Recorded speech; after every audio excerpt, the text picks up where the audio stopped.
Καλησπέρα σας. Εγώ δεν έχω ακριβώς ομιλία, δεν ξέρω αν οι φίλοι εδώ έχουν ομιλία. Νομίζω ότι η ιδέα ήταν ένα στρογγυλό τραπέζι για κουβέντα, έτσι. Δεν είναι το στρογγυλό, αλλά εντάξει. Ωραία. Μια εσπερίδα. Όπως μια χωροεσπερίδα. Εσπερίδα. Όχι. Οικονομικό εσπερίδα. Όσο έχουμε κάνει και με τον ήχο, λίγο πες και χωρίς. Οπότε... Λοιπόν, εγώ είχα δώσει, όλοι μας δώσαμε έτσι κάποια μικρή περιγραφή και εγώ ανέφερα ότι θα σας μιλήσω για ήχο βουβό απόψε.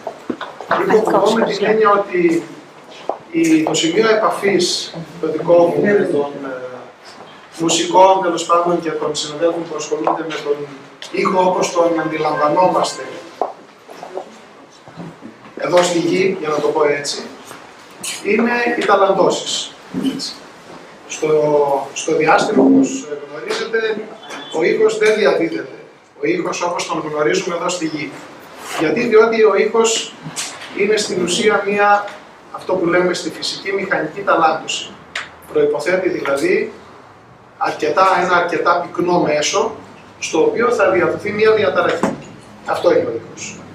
Είναι μια μηχανική διαταραχή στον αέρα, στα μόρια του αέρα, η οποία, όπως ξέρουν και οι φίλοι μου εδώ οι γιατροί, φτάνει στο τύμπανο, στο αυτί και στο τύμπανο, το θέτει σε ταλάντωση και αυτό δίνει την αίσθηση του ήχου στον εγκέφαλο. Μια μεγάλη καραμπόλα. Μπράβο. Πολύ ωραία. Επειδή το μέσον όμως, επειδή στο διάστημα, το μέσον δεν έχουμε ακριβώς κενό στο διάστημα, απλώς το μέσον είναι πολύ πιο αραιό. Έχουμε ύλη στο διάστημα, αλλά η πυκνότητα είναι πάρα πολύ μικρότερη, έτσι ώστε δεν μπορούμε να έχουμε τέτοιες μηχανικές ταλαντώσεις. Ως εκ τούτου δεν έχουμε την καραμπόλα που οδηγεί στον ήχο στην ατμόσφαιρα της Γης ή σε οποιαδήποτε πυκνή ατμόσφαιρα. Δηλαδή σίγουρα και στην Αφροδίτη, για παράδειγμα, που έχει πυκνή ατμόσφαιρα, υπάρχει ήχος. Δηλαδή μπορούμε να μιλήσουμε για μουσική στην Αφροδίτη, όπως υπάρχει μουσική στη Γη. Αλλά για μουσική και για ήχο. Γιατί υπάρχει αρκετά πυκνό μέσο στο οποίο μπορεί να διαδοθεί ο ήχος. Είναι εκεί το ζήτημα, το τι είναι μουσική. Η μουσική είναι πιο οργανωμένος ήχος. Σαν ήχος δηλαδή θα πρέπει να κάνουμε ένα διαχωρισμό ανάμεσα στον ήχο και στο θόρυβο. Υπάρχει ο κοσμικός θόρυβος, όπως ξέρουμε όλοι, και ο λευκός θόρυβος όλων των ήχων του διαστήματος. Αλλά σαν μουσική, ας το διαχωρίσουμε, κρατήσουμε τον ήχο. Όχι, δεν το λέω. Το λέω παρατήρηση αυτό ότι είναι. Όχι, αν μπορούσε να σταθεί μια ορχήστρα στην Αφροδίτη, θα βγει μουσική στην Αφροδίτη. Αυτό εννοώ. Ενώ στο διάστημα. Γι' αυτό δεν μπορούσε με τον Άρμστρονγκ να μιλάει. Αυτό βέβαια που υπάρχει στο διάστημα και εμείς το έχουμε βαφτίσει ήχους του διαστήματος ή καταχρηστικά, σαφώς καταχρηστικά μουσική του διαστήματος, είναι ταλαντώσεις ηλεκτρομαγνητικών πεδίων. Και αυτές τις έχουμε από τη στιγμή που ο άνθρωπος βγήκε στο διάστημα και υπήρξαν διαστημικές αποστολές με όργανα τα οποία μετρούν ό,τι υπάρχει στο διάστημα. Μετρούν σωματίδια, μετρούν ηλεκτρομαγνητικά πεδία. Γνωρίζουμε λοιπόν σήμερα πλέον ότι υπάρχει ένα είδος, για να το πούμε έτσι και λίγο πιο καλλιτεχνικά, κοσμικών ταλαντώσεων. Που οι ταλαντώσεις είναι η βάση του ήχου, είναι η βάση της μουσικής. Απλώς όπως θα μας πούν και οι επαΐοντες που ασχολούνται με τη μουσική, στη μουσική έχουμε βέβαια κάποια αρμονία που δεν υπάρχει στον θόρυβο ή στην απλή ταλάντωση, σε μία απλή ταλάντωση στο σύμπαν. Και λέω κοσμικές ταλαντώσεις, διότι αυτές τις ταλαντώσεις τις βρίσκουμε από τα ανώτερα στρώματα της ατμόσφαιρας της Γης, που είναι η ιονόσφαιρα, όπου έχουμε δηλαδή ιονισμένη ύλη, μέχρι και τα αστέρια. Έχουμε δηλαδή ένα είδος ταλαντώσεων που προσυδειάζουν σε κάποια χαρακτηριστικά στον ήχο. Και ποια είναι αυτά? Είναι ότι οι συχνότητες αυτών των ταλαντώσεων είναι εντυπωσιακά κοντά στις συχνότητες των ήχων που ακούει ο άνθρωπος. Η συχνότητα, ξέρετε, είναι με πόσο γρήγορη είναι μια ταλάντωση, ας πούμε, για να το πω πολύ απλά. Γι' αυτό και αν μεταφέρουμε το φάσμα μιας ταλάντωσης στο διάστημα, αν το μεταφέρουμε στο ακουστικό φάσμα, είναι κάτι το οποίο το ακούμε. Και δεν ξέρω αν έχετε παρακολουθήσει, έγινε Πήρε πολύ δημοσιότητα η Ροζέτα, η αποστολή στον Κομίτη και ο Κομίτης πρόσφατα. Κάτι πολύ ενδιαφέρον που συναντήσαμε στον Κομίτη, πέρα από το ότι ο Κομίτης αυτός βρωμάει, διότι αναδίδει μεθάνιο, αμμονία, υδρόθιο, δηλαδή όλο πολύ δυσάρεστες για τον άνθρωπο μυρωδιές, είναι οργανικές ενώσεις. Εκτός από αυτά, ανακαλύψαμε και είδαμε ότι υπάρχει μια ταλάμωση πολύ παράξενη στον Κομίτη, η οποία είναι ακόμη ανεξήγητη, πολύ χαμηλής συχνότητας, κάτι που ήταν εντελώς απρόσμενο, διότι συνήθως τα παιδιά αυτά ταλαντώνονται κοντά σε σώματα τα οποία έχουν κάποιο μαγνητισμό, όπως είναι η Γη, όπως είναι ο Δίας, όπως είναι ο ήλιος. Στους Κομίτες δεν περιμένουμε να έχουν μαγνητικό πεδίο δικό τους, γι' αυτό και είναι ένα έβριμα το οποίο είναι απροσδόκητο και ακόμη ανεξήγητο. Λοιπόν, για να σας δώσω μια ιδέα πώς περίπου είναι αυτή η ήχη, μπορώ να το πάρω νομίζω αυτό. Θα σας δείξω μόνο 2 διαφάνειες που δείχνουν κάποιες μετρήσεις που κάνουμε από αυτούς τους ήχους. Τους ήχους σε εισαγωγικά, όπως σας είπα, διότι πρόκειται για ταλαντώσεις ηλεκτρομαγνητικών πεδίων. Θα σας δείξω 2-3 πράγματα έτσι για να δείτε για τι πράγμα μιλάμε. Ωραία, εδώ είμαστε.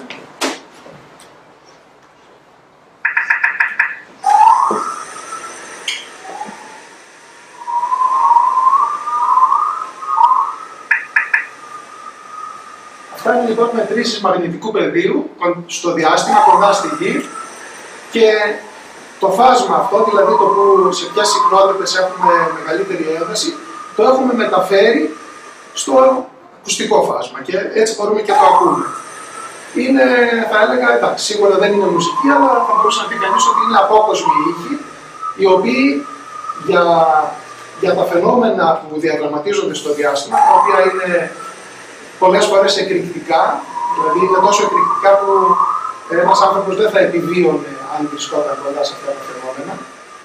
Για να σας δώσω ένα συγκεκριμένο παράδειγμα, αν είχαμε ένα τέτοιο επεισόδιο που το μετράμε με τα μαγνητόμετρα στο φεγγάρι όταν ήταν οι αστροναύτες, κατά πάσα πιθανότητα δεν θα επιβίωναν. Είναι λοιπόν εχθρική η ήχη για τον άνθρωπο. Θα σας βάλω και ένα ακόμη, το επόμενο slide που είναι λίγο διαφορετικό. Εδώ αυτό.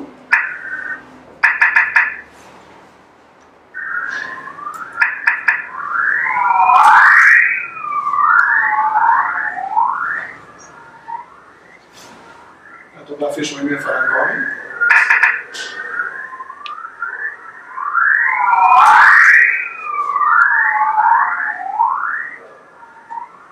Θα μπορούσε να πει κανείς λοιπόν ότι είναι κάπως σαν σφυρίγματα αυτά τα κύματα, αυτές οι ταλαντώσεις και πράγματι κάποια από αυτά τα λέμε στη φυσική whistlers, από το σφύριγμα, έτσι.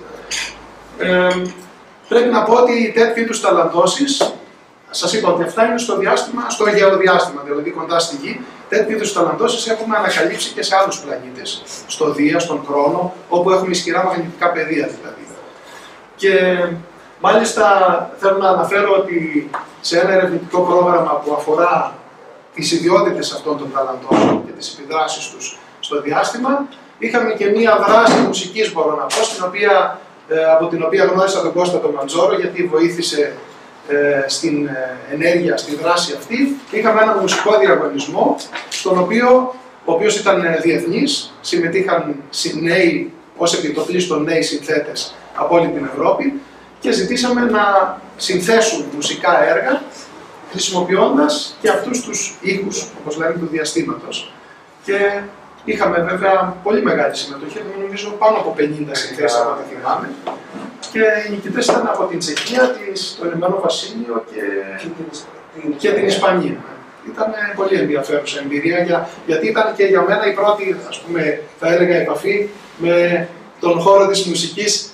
Πέρα από το να ακούμε και να απολαμβάνουμε μουσική, είχαμε και μία, ας το πούμε, ανταλλαγή και μία ζήμωση με τους ανθρώπους που είναι οι ίδιοι στον χώρο της μουσικής.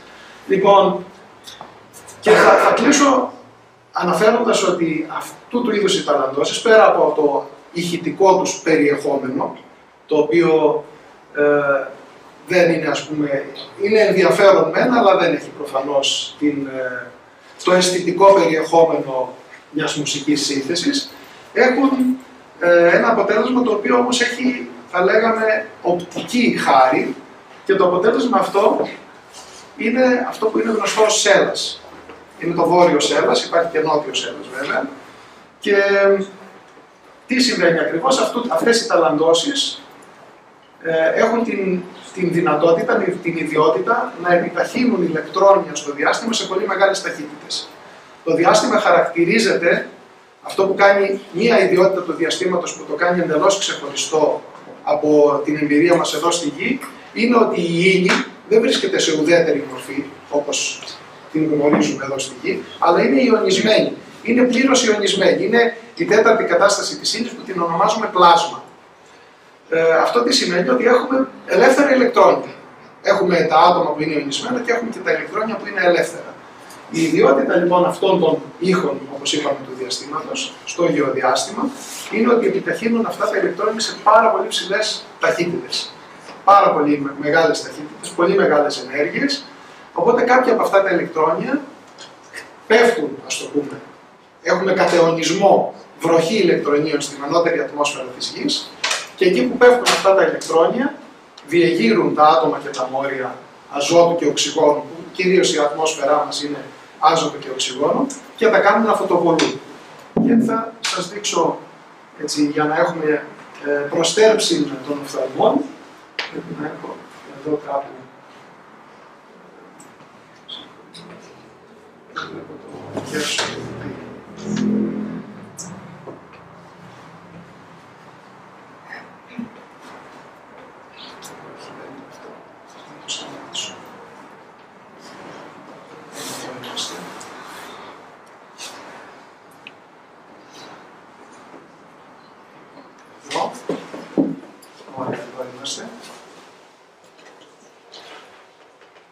Ένα σύντομο βίντεο. Αυτό είναι από μια πλήρης παρουσίαση για αυτά που σας μιλάω, αλλά σήμερα εδώ έχουμε, επειδή έχουμε πιο πολλή συζήτηση,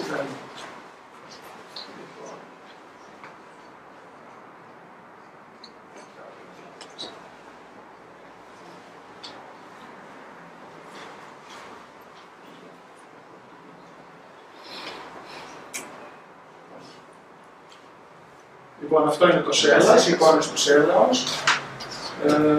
Κάπου εδώ πρέπει να έχω ένα βίντεο εδώ, αν μπορώ να το βάλω να παίξει.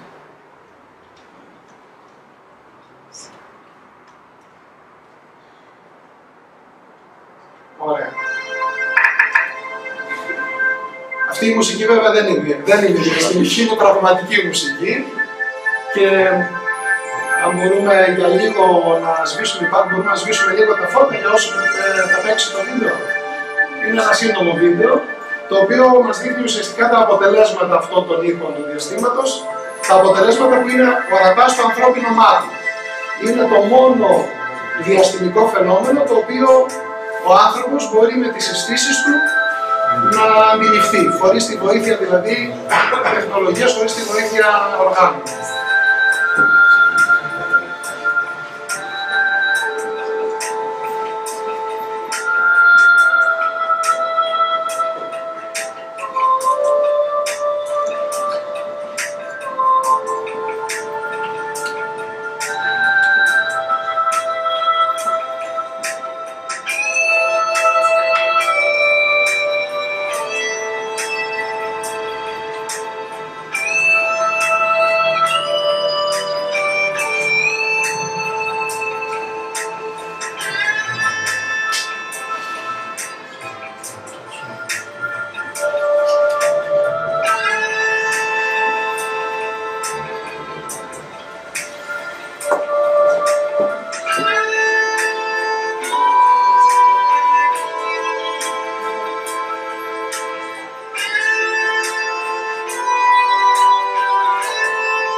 νομίζω ότι είναι αρκετό. Λοιπόν, και θα κλείσω, μπορούμε να ανάψουμε μέσα το φως. Θα κλείσω αναφέροντας ότι ένα άλλο σημείο επαφής αυτών των φαινομένων με τον χώρο που βρισκόμαστε είναι ότι ουσιαστικά οι κεραυνοί και οι ηλεκτρικές εκενώσεις στην ατμόσφαιρα είναι, υπάρχει μια συγγένεια ανάμεσα σε αυτά τα φαινόμενα και στο έργο του Κωστή εδώ, στο ότι οι κεραυνοί και οι αστραπές είναι η μόνη φυσική περίπτωση δημιουργίας πλάσματος στη Γη. Δηλαδή αυτό που βλέπουμε εδώ, το σέλας ας πούμε και άλλα φαινόμενα στο διάστημα, το αντίστοιχό τους στη Γη είναι οι εκενώσεις που βλέπουμε εδώ μέσα. Αυτοί οι κεραυνοί και οι αστραπές, οι οποίοι τοπικά, λόγω αυτών των εκενώσεων, δημιουργούν πλάσμα. Δεν υπάρχει άλλο φυσικό πλάσμα στον πλανήτη μας. Λοιπόν, αυτά από μένα και νομίζω ότι θα έχουμε και άλλο. Ευχαριστούμε πάρα πολύ τον κύριο Βαγγέλη.